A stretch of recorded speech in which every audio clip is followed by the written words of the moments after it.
So for the first time this season, you'll be able to watch Padres baseball on Padres.tv is the new outlet featuring none other than Don Orsillo and the broadcaster joining us right now, the great Mud Grant. Have you ever been on a .tv before, Mud? This is the first time? I don't believe so. I remember telling my mom a long time ago, hey, I'm going to be on TV someday. And she said, the only way you're going to be on TV is if I set you up on top of it. But the only reason why I came Grant. with you guys today, I was trying to listen to the ads in between. Yeah. I need to get that number for the ED thing, for Dude, the I got number it for thing. you. West You Coast got- Men's West Coast Health, Men's Health. Okay. .com. Yeah. Let them know Okay. Woods he Acoustic sent you. wave therapy. Woods can hook you up for sure. Treatments don't hurt at all. No? No. Yeah, I mean, you get your alternatives to pump, which nobody wants to do that. You talk about a mood killer. Hang on, I'll be right back. I'll be running to the bathroom now. Nobody wants that. And then the Viagra, it's like, well, what if you take one? And the missus says, nah, never mind. And then that's not a fun evening. So And then when it lasts, what is it, more than 6 hours? more you than have to 6 consult your hours. doctor. Your head Yeah. starts That's to an hurt. awkward conversation. This is much better. Right. Guys like us, much better for us. Hey, first pitch 105 here this afternoon. 12:05 back in San Diego. 12:05 back We in have San not- Diego. Yes, but I'm just excited to be back in the booth Sure, with man. Donnie and teaching a little baseball, talking about the brown and gold. And I know everybody has anticipation and expectations. Yep. But that's the beauty of this game. And you guys well know the way things went last year. You saw signs. I'm one of these where, a new year's a new year. You know, does September really, does it give you momentum for next? Well, it gives you a sense of things can be turned around. Sure. That's the beauty of this game, though. The expectations the last couple of years for this club was Through the roof. the parade down Broadway, right? Yep. Well, now it's like, okay, sure, but that's the beauty of the game, to where you never know what happens. For you It guys, could be one of those magical years. for you guys, Mud, last year, it was the only way I can describe it is it was excruciating. Torture. It was torture. Like, it's beautiful. It's baseball. We love it. We love our squad. But to cover it, we'd come in on a Monday. We were about to win our fourth game in a row, and then they drop it on Sunday. And we come and we're like, this is unbelievable. So for you guys, I mean, I know you feel it too. Last year was just as weird as it could possibly get. I always tell people I would have lost 3 bets. If I were to have $1 million on each bet, I would have walked away with no money. Same. The extra inning stat. Yep. The one-run game. winning 3 games in a row. Or 4, yeah.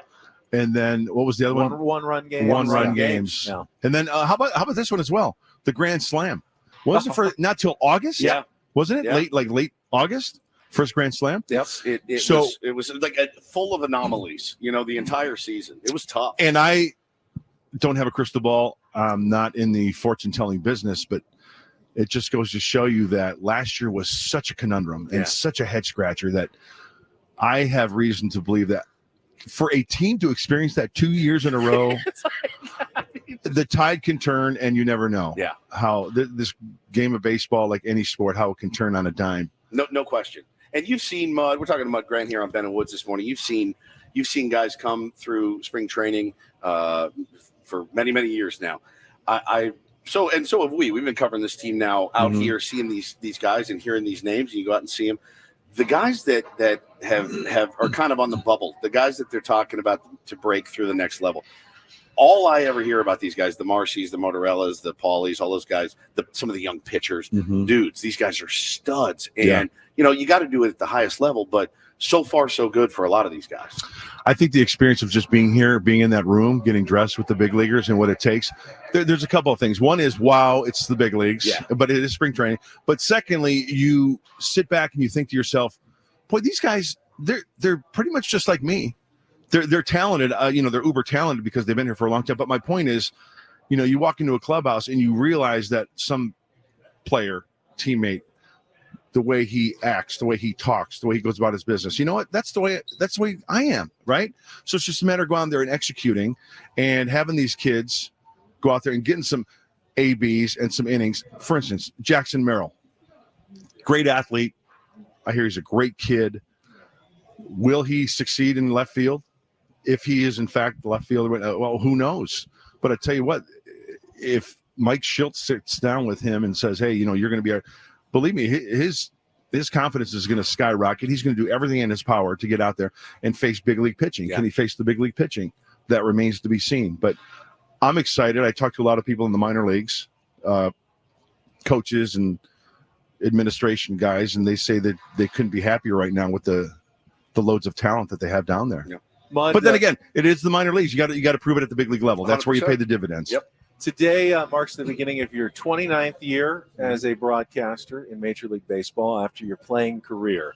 Do you still, you work on anything like the off season, or is it at this point? Work on your craft. Yeah. Is there anything like, I want to do this year differently? I read comic books all off season. And just, why do I believe that, actually? No, I try to.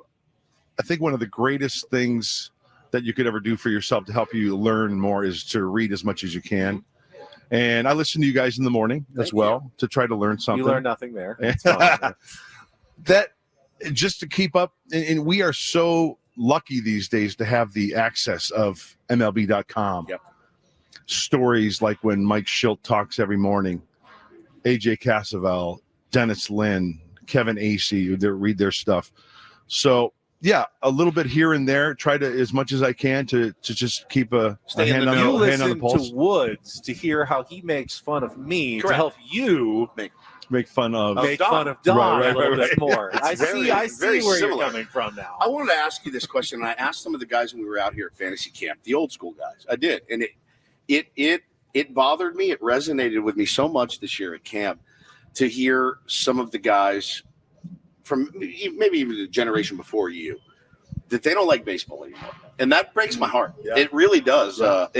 And there was like this, I have this urge to bring, Flan back to the game. Is he a treat or what? He's the greatest, man. He's the greatest. But he's like, Goose Gossage is like, And I'm like, oh, how have you been able to embrace the changes in baseball, and how come so many of your former compatriots haven't been able to? I've learned through the years to embrace change. I think change is good. I think it's inevitable. Yes. And we have to adjust. Yeah.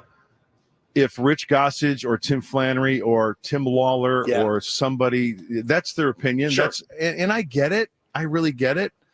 But in the business that I'm in, I need to adjust. I want to adjust because I still want to enjoy the game. Yeah. I still enjoy the game. Yeah. I would like to see a little bit more of the strategic type baseball to where, let's face it, the lineup has changed. Oh, yeah. Gone are the days where the guys, leading off the little pesky Brett Butler, right? Right? Choke way up. Right. Just bounce you up two and if you walk them, it's a way. double. Yeah. It's just the game has changed. It's the 3-outcome game, right? But I still get that feel of being a little kid going to the ball yard every day. Yep. And I know it sounds corny, it sounds cliche, but you hear that crack of the bat, and you hear the ball in the glove, you hear the spikes on the concrete, and it's still a great game. It has changed. There's no doubt about it. And I have a tendency, I have to, and I want to embrace it. And I think I have over the years. I think you have too. I think you have. And I think, and I have as well. It's been a learning process. I'm all, as I get older, I want to learn as much as I can about everything. Yeah. And our vocation being broadcasters, we need to adjust and learn. And it's been quite a journey. Sure. My concern now, you guys have the game today, probably about 3 hours. Will Don have time to prepare our meal for us? Yes. Because I want to go to Donatangelo's, Arizona. You know what? I think it's shut down. Is it? Did it get shut down? Because code violation? What's going on? he got a D rating. The A card you see in the window. I think he got a D rating. And there was some uncooked shellfish, something going on there. Was he cooking in our Airbnb? But he and I were flying back tonight and then coming back and forth. It's really kind of a funky type spring training because of the TV situation, which I know nothing about. Sure. I just show up when I'm supposed to show up. Tell me where to be. And then the Korea thing. Of course, we're going to be broadcasting from Korea too as well. I'm really looking to Don and Mud take on Korea. So how about this? So one of the things I want to see Korean barbecue. I want to see it all. Here's what I want to do. I want to go to the DMZ. between North Korea and South Korea. Yes, because there are tours. Really? I believe they have tours. I've watched videos on this on YouTube to where, I mean, it's creepy. It's eerie. Flying over your head. It's weird, but I'm kind of like into that. You want to see it? I've watched documentaries on North Korea, and it's once again learning more about whatever. And it's right there, like outside of it's Seoul. like 35 miles from right? Seoul. Yeah. And it's literally like a curb for separating North and South Korea. And there's guards there, and it's like, the dark side on the north, and then on the back side, the south, it's like, people are just doing their thing and whatever. But it's something that looking forward to this trip. I am not so much the flight. Yeah, flight. No one's looking forward to a trans. But I'm looking flight. But I think it's 14 hours, maybe. What do you do? I will get up and walk around a lot. Show videos to people on his phone. Yeah. Check this out. Yeah. Hey, you ever see the Blues Brothers? Check that out. I watched the Blues Brothers the other night.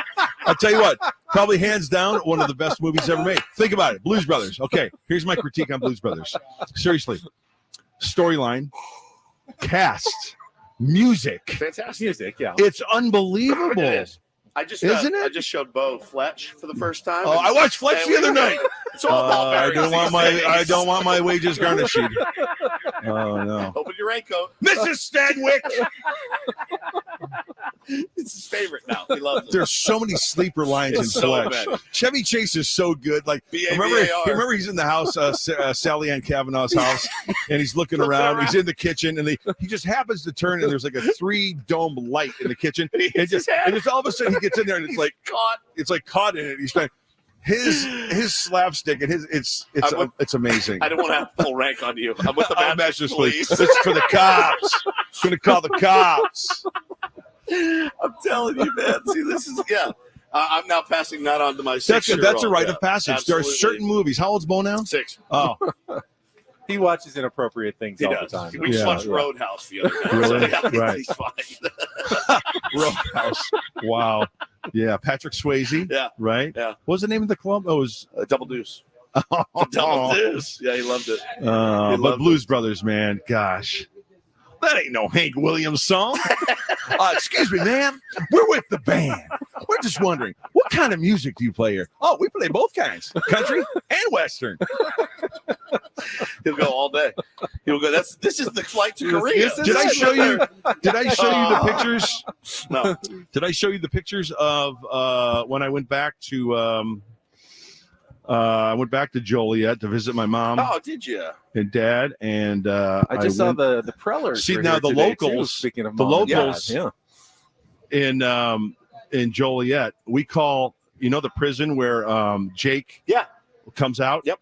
That's to the locals the Collins Street prison because it's on Collins Street in Joliet, Illinois. So but the big pen, the big Stateville, which it's not Statesville, the big house. It's Stateville. Ooh, it's it looks like Shawshank. Yeah, I know the limestone there. It's beautiful, and there's me outside. There's you outside the prison doing selfies. And here's the shot where Elwood comes out. Jake comes out. Yep. Look at that. Yeah, hold it up to the camera. Yeah, well. So it's pretty cool. Beautiful. Yeah, good stuff. Mud, I know you have intense preparation for today's broadcast. I'm just up to my ears. We'll let you go. We're at the top of the hour. It's always. Did I take too much time? No, you're perfect amount of time as always. All right, hey, go Padres. Keep in touch with Go Padres. Hey. Padres.tv with Don Orsillo, 105 Mountain, 1205 Pacific.